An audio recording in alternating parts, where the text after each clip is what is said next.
Good day, listeners. Starting from June 2000, a series on Lord Vishnu under the title Saga of Vishnu were published in Chandamama.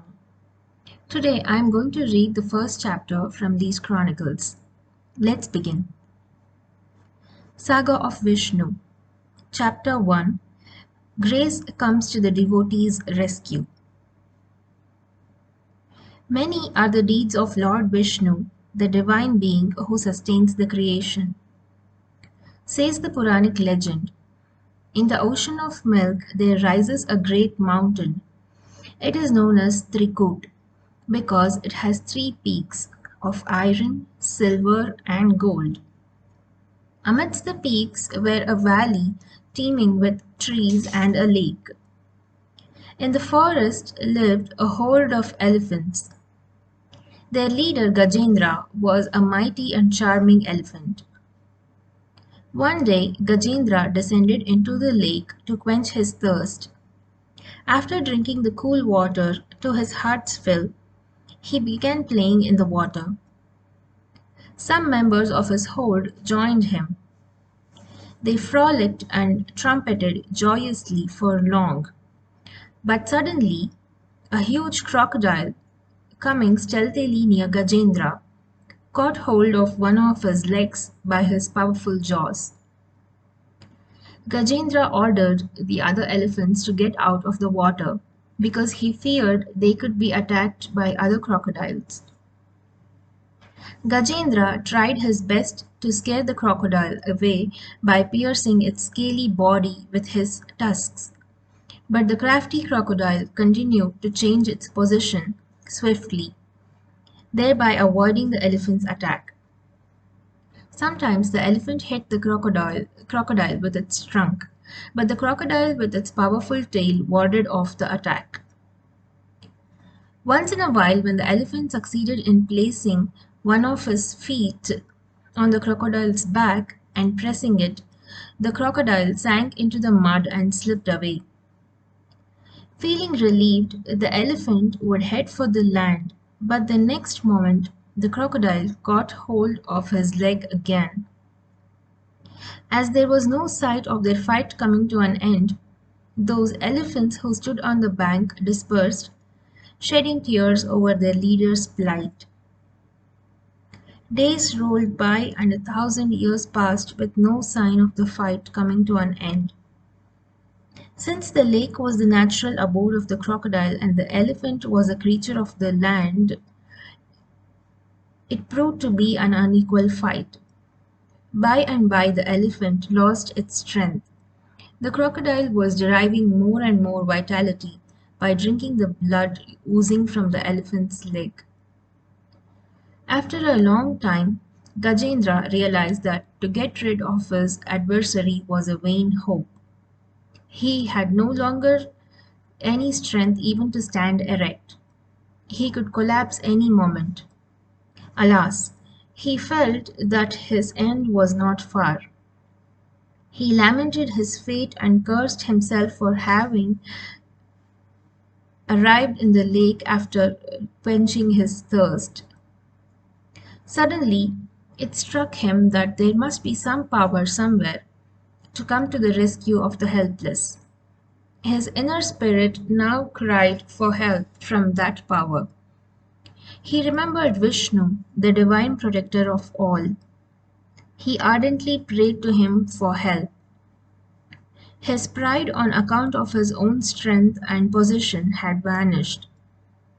Out of an utter sense of helplessness, there surged from within him an ardent prayer. O Lord, you alone can save me. Kindly intervene. Instantly, he felt his pain disappearing and a serene peace spreading within his heart. Raising his trunk and his eyes upward, Gajendra tried to locate the source from which came this new feeling into him. What he saw at once stunned and delighted him. The enchanting figure of Lord Vishnu appeared before him, as if covering the entire blue sky. Next moment, he saw a whirling round object, luminous and speedy as lightning coming down. It struck the crocodile's head and cut it off. What a relief for Gajendra! Tears streaming from his eyes, he bowed to the Lord. He understood that it was Vishnu's weapon, the Sudarshana Chakra, which rescued him from his terrible foe. The crocodile, while dying, instantly remembered his life before he was born as a crocodile. He had been a supernatural being, a Gandharva named Hu. He was quite irreverent and discourteous towards others. He was in the habit of assuming different forms and teasing or harassing people. Being a Gandharva, he could get away with this mischief because ordinary human beings had no power over him. Once he had the audacity to swim under the surface of a river and catch hold of the leg of a sage named Devala. Now, the sage possessed supernatural powers more than that of the Gandharva. He cursed Hu, saying, "Become a real crocodile." Hu thus became a crocodile. At last, Vishnu's chakra released him from the curse, and he became once again the Gandharva he was. Vishnu patted Gajendra on the back. He got back all his lost vitality. He too remembered his earlier life as King Indradyumna. Once, because he was discourteous to sage Agastya, his curse obliged him to take birth as an elephant. The story of Gajendra and the crocodile was narrated by sage Sutta to Saunaka and other sages in the Naimisha forest, where they had gathered for participating in a yagna. O Sutta, the story reveals the great truth that whoever takes refuge in the Lord sincerely, the Lord comes to his rescue. Gajendra is the example and assurance for all human beings, all those who grow devoted to the Lord, said the sages. Indeed, you are right. What I told you is one of the roles the Divine's grace plays in our lives. There is much more to it. The Divine descends again and again as avatars into the human race.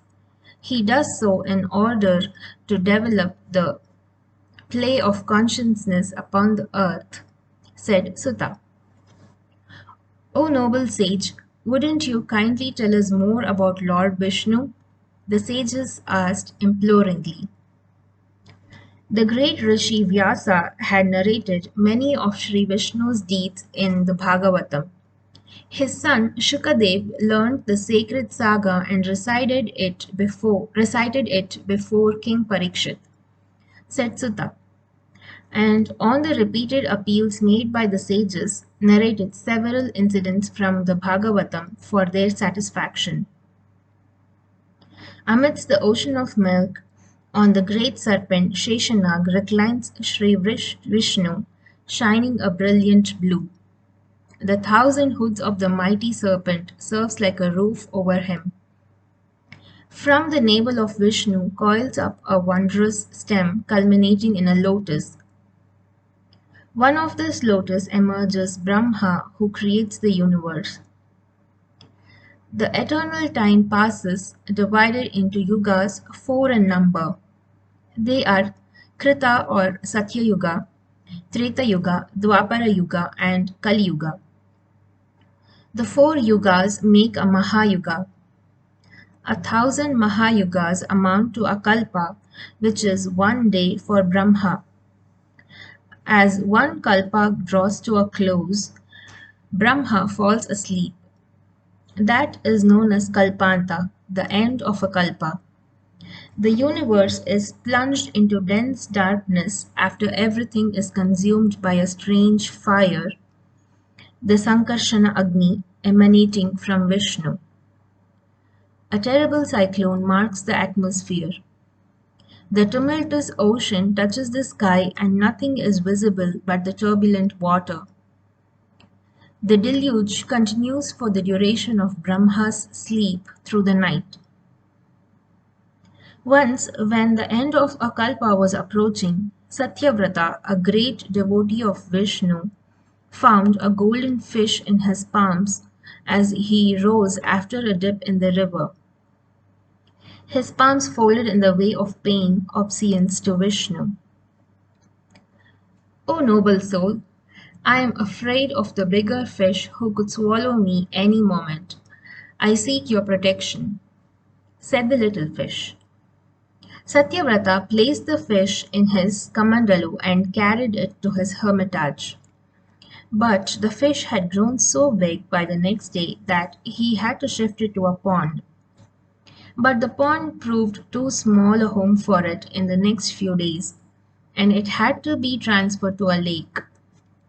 His growth, however, was incredibly rapid.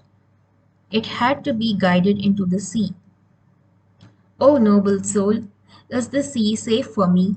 Aren't there huge creatures to harm me? Asked the fish. You are growing so fast that I cannot think of any other shelter for you. But be sure you are too big for any monster in this sea to swallow you, said Satyavrata. Friends, this is the end of chapter 1. Let's meet again with the next part of Saga of Vishnu. Until then, this is Ramya signing off.